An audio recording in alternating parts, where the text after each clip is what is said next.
દશામાના વ્રતને ગણતરીના દિવસો બાકી રહ્યા છે ત્યારે વડોદરા શહેરમાં ડીજેના પ્રતિબંધને કારણે બરોડાની દશામા મંડળ દ્વારા ઢોલ નગારા સાથે દશામાની આગમન યાત્રા નીકળી।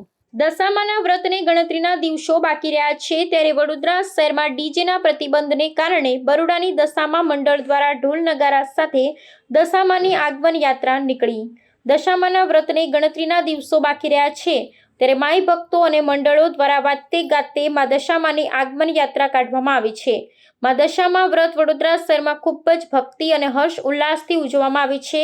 માઈ ભક્તો દ્વારા 10 દિવસ પૂજા અર્ચના કરવામાં આવે છે ત્યારે વડોદરા શહેર મુક્તેશ્વર પાસે આવેલ બરોડાની દશામા મંડળ દ્વારા ઢોલ નગારા સાથે દશામાની આગમન યાત્રા કાઢવામાં આવી હતી। તંત્ર દ્વારા શહેરમાં 4 દરવાજામાં ડીજે પર પ્રતિબંધ મૂકવામાં આવ્યો છે ત્યારે માઈ ભક્તો દ્વારા મા દશામાની પ્રતિમા ઢોલ નગારા સાથે આગમન યાત્રા કાઢવામાં આવી હતી ને માઈ ભક્તો ઢોલ નગારાના તાલે ઝૂમ્યા હતા।